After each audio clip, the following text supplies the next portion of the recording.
Okay, good morning. We are going to talk about New Year's resolutions this morning, and I can't think of a better decision for some of us to make than to unite with Jesus in baptism. We are having a baptism celebration in January, on January the 31st.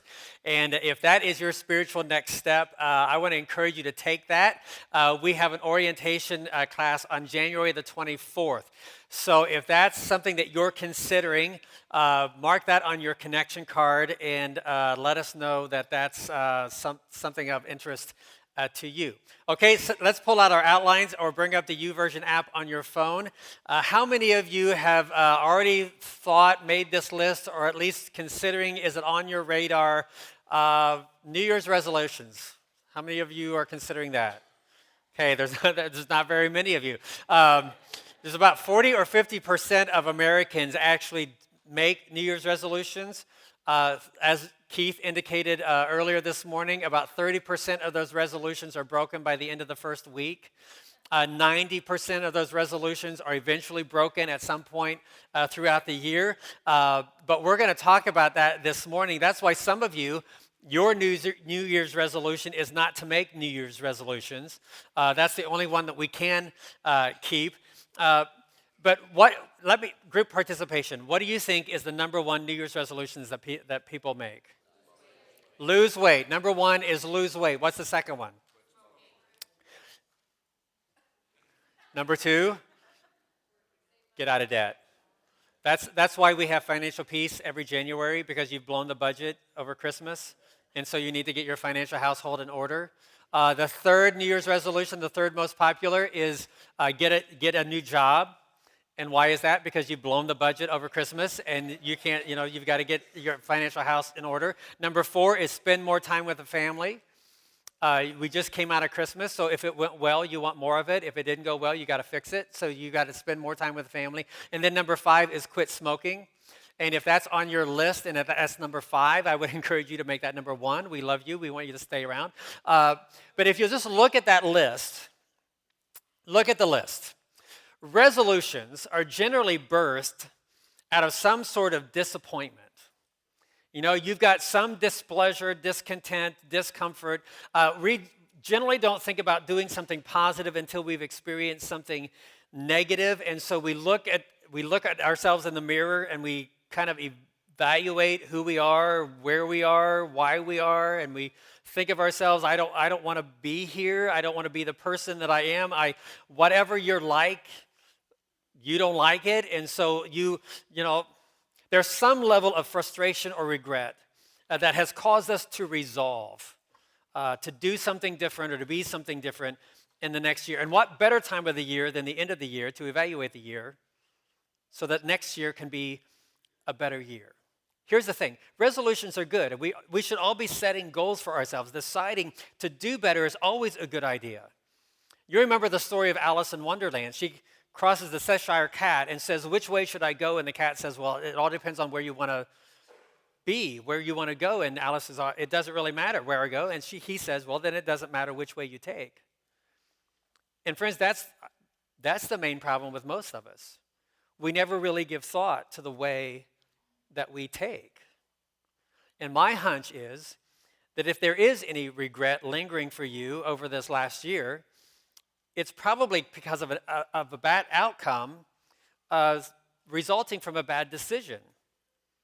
You've ended up in your finances or in your relationships or in your emotional health, spiritual health, physical health. If you've ever gotten to the place where you ask yourself, how did I get here? How did I end up here? I don't like where I am. How did my finances end up in such a mess? How did this relationship fall apart? Why am I angry or depressed or lonely or worried or stressed? How did my life come to this? It's probably because we haven't really given thought to the process. We spend our life shifting the blame, passing the buck, playing the victim, never really giving thought to the reality that the quality of my life is dependent on the decisions of my life. The quality of my life is rooted in the decisions of my life. Granted, there are things that are out of my control, but there is a common denominator in all of the experiences of my life. There is a common thread running through everything that happens in my life. And you know what that is? Like the great theologian Dr. Seuss said, wherever you go, there you are. Friends, it's you. You're the common denominator. Your thoughts, your attitudes, your behaviors, your decisions, your actions and reactions to life, regardless of what life brings you. No circumstance, no relationship, no problem or challenge, no blessing or curse is responsible for the person that I am. Friends, resolutions are good. Setting goals are good. You want to make changes? That's great. But here's what I want to talk about this morning. It is always a mistake to decide what you're going to do before you determine who you're going to be. Decide before you decide to do. Friends, decide to be. The one thing you go to bed with every night, the one thing you wake up with every morning. You never leave home without it. You never come home without it. You never make a decision without it. You never build a relationship or a business without it. You take it to work, to school, to church. You take it into the marketplace, you take it into the neighborhood. And the one thing that you will take to heaven is not what you do, but who you are. Friends, life is all about decision making. You are where you are right now due largely to the decisions that you made yesterday, the trajectory of your life. And yes, again, there are things that you cannot control, but you can control what you decide in response to those decisions. Where you are today is in direct result to the decisions that you made yesterday. And so here's my point. You will always show up. Who you are will always show up in what you do. Character. You can't leave home without it. And so in order to do different, you must be different. In the Old Testament, we find a man named Daniel who has been taken captive by the Babylonian Empire under the authority of King Nebuchadnezzar. Daniel was a young guy. He was smart and he was talented. He had promise. Daniel had lots of potential.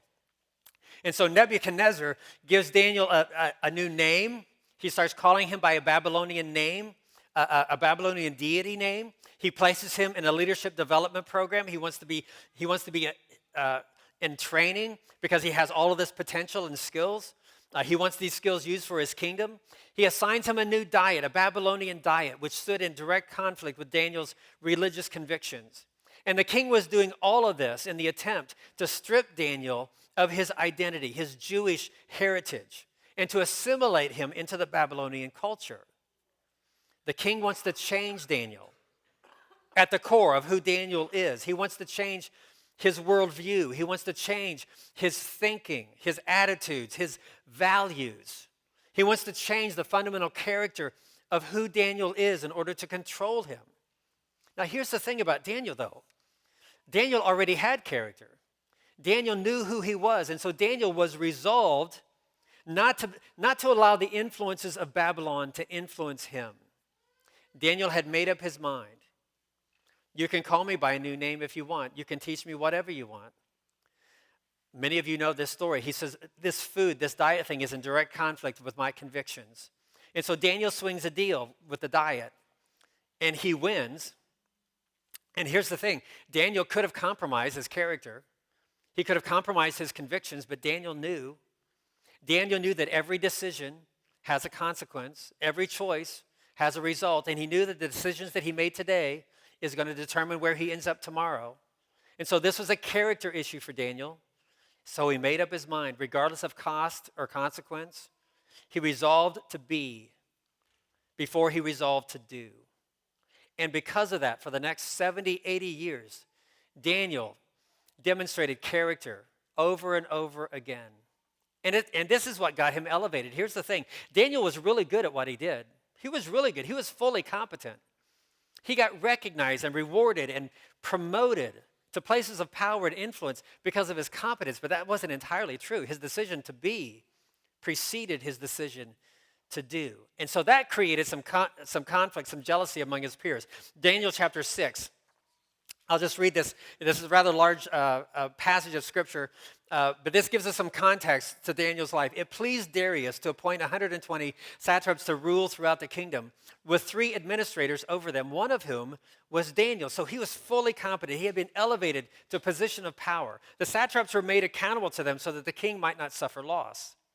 Now, Daniel so distinguished himself among the administrators and the satraps by his exceptional qualities that the king planned to set him over the whole kingdom. At this, the administrators and the satraps tried to find grounds for charges against Daniel in his conduct of government affairs, but they were unable to do so. Here's the key. They could find no corruption in him. Why? Because he was trustworthy. He was neither corrupt nor negligent. Finally, these men said, "We will never find any basis for charges against this man Daniel unless it has something to do with the law of his God." Now, what's going on here?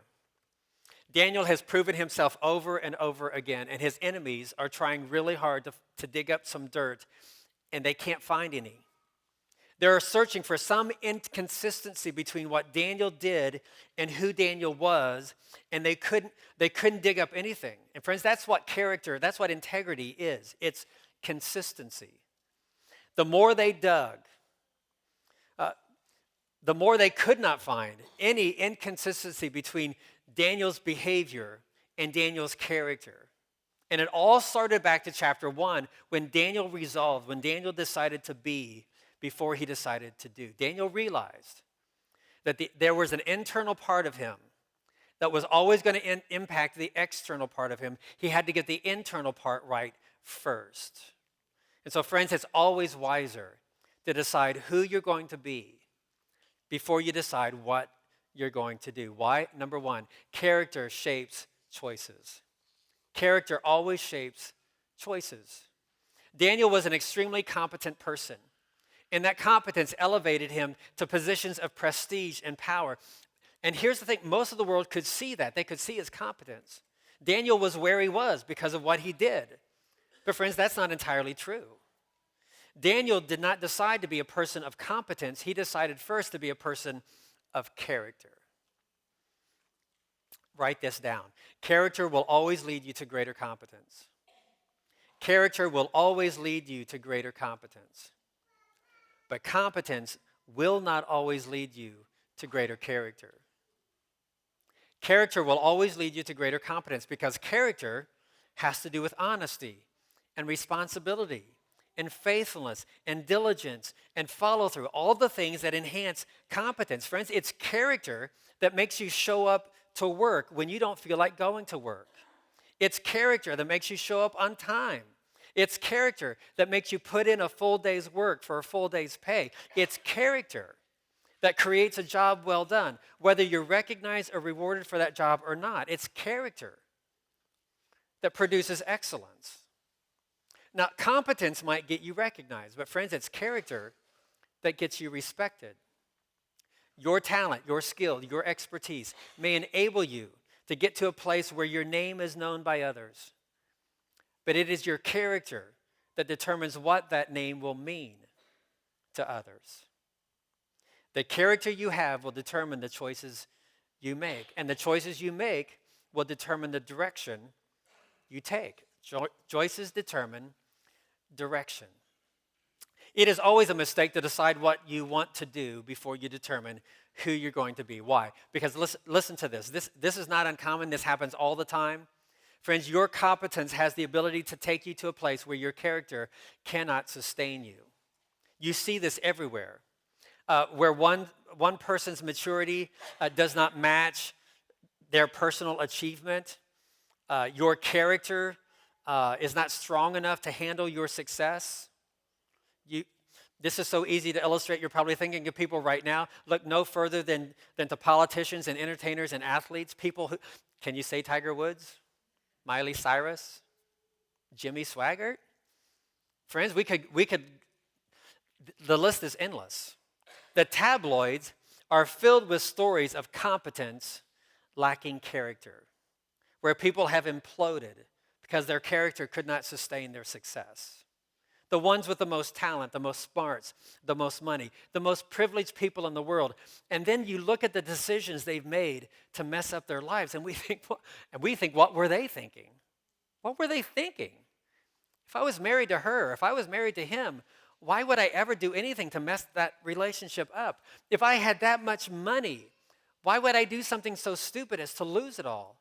If I had that much power, why would I be so foolish as to ruin my own reputation? Why would anyone with that much fame and fortune make such self-destructive decisions? Do you know any stories like that? Well, friends, it's simple. You've got all the rewards of competence without the depth of character to sustain it. Here's the deal. Competence will often outpace character, but character will never outpace competence. That's why it's always a mistake to decide what you're going to do before you determine who you're going to be. Daniel had no idea. Here's the thing. Daniel had no idea what was going to happen if he chose character over compromise. He didn't know what the result was going to be. He could have given into the diet and destroyed his character. And Babylon, it wouldn't have cared. In fact, that was Babylon's agenda. Daniel's choice of conviction, Daniel's choice of character over compromise, created an uncertain world where Daniel had no idea of the consequences that he would not be able to control. He didn't know what Babylon was going to do. He had no guarantees either for protection or promotion. Friends, that wasn't the point. He wasn't making a directional decision. He was making a character decision. And it was the character decision that directed his future. Friends, you never end up in the wrong place when you make the right choice. You never end up in the wrong place when you make the right choice. It may be a difficult place, maybe a challenging place, it may be a costly place because character will often cost you. But no one ever wrecked their life choosing character. Daniel knew if I choose character, I may not win. But if I don't choose character, I've already lost. Daniel decided to be before he decided to do. And so regardless of what happened, where he ended up, Daniel knew who he was. And so did everyone else. His character choice, every choice of character, protected his life, directed his life. Every choice becomes a part of your story. And every story has an ending. Number 3, direction guarantees destiny.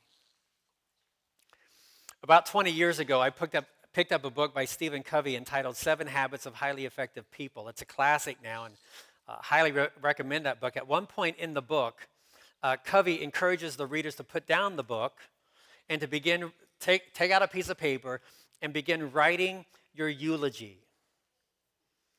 Everyone's going to get to that point. And so the question is, what do you want people to say about you when you're gone?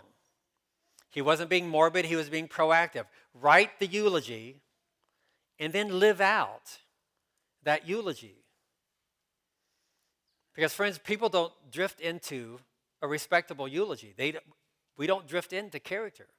When people read your eulogy, what do you want them to say?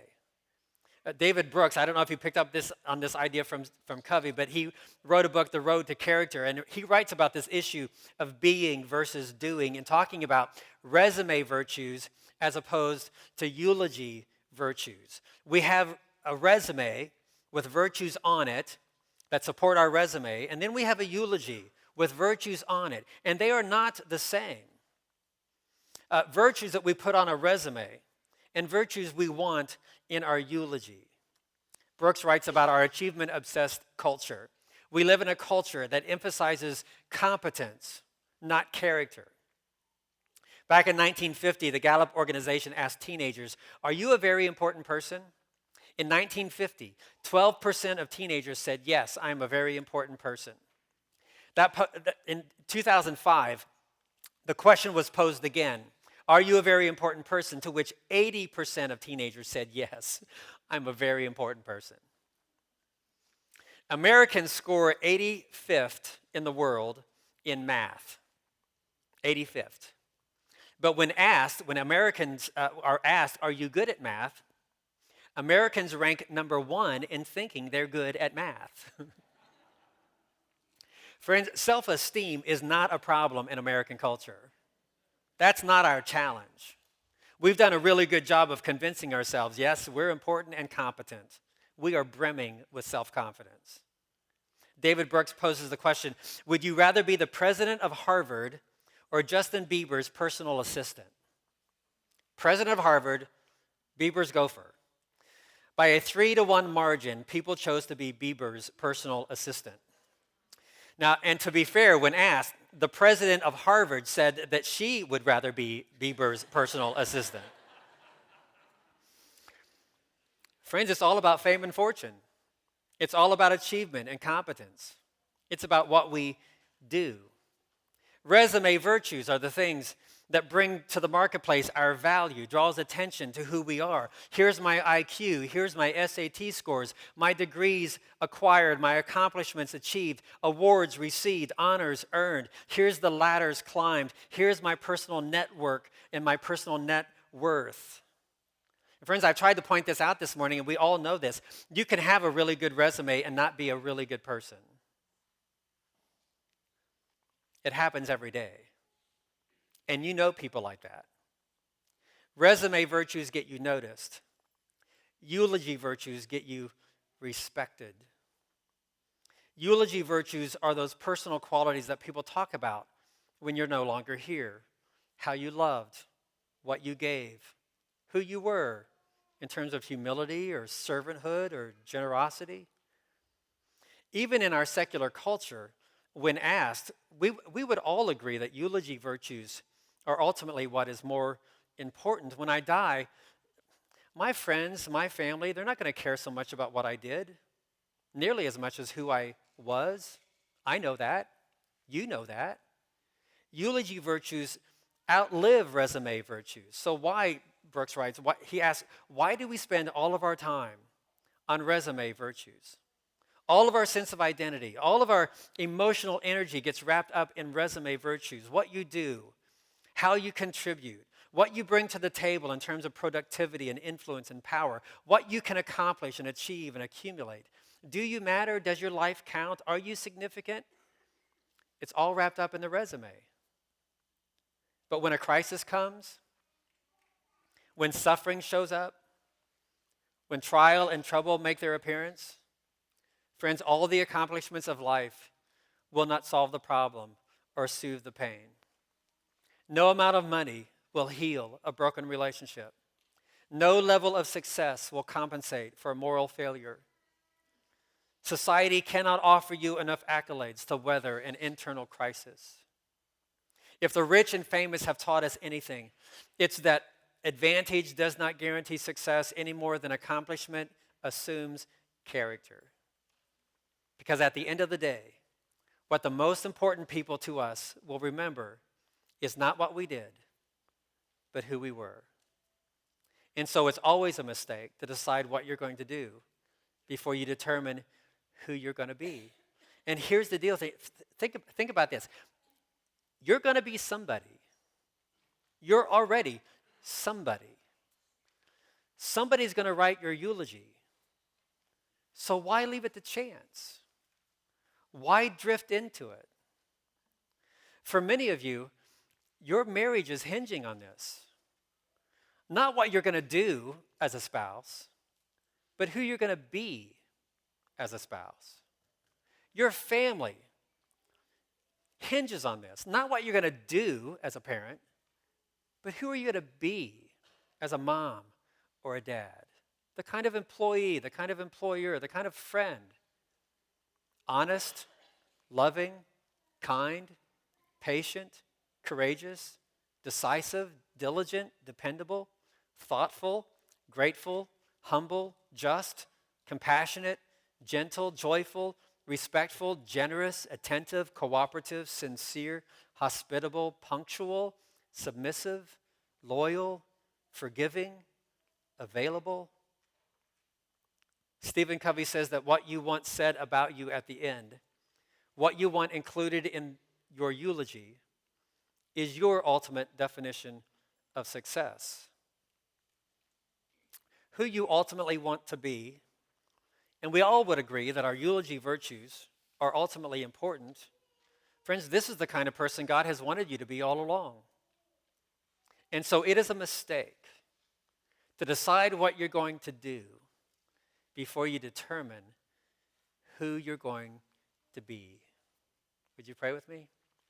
Father, as we enter into this new year, and as we evaluate where we've come from and where we are, before we start making the list of the things that we need to do, Father, through the influence of your Spirit and your word, through the influence of the community that we're a part of, may you speak to our spirits about the kind of person you're calling us to be.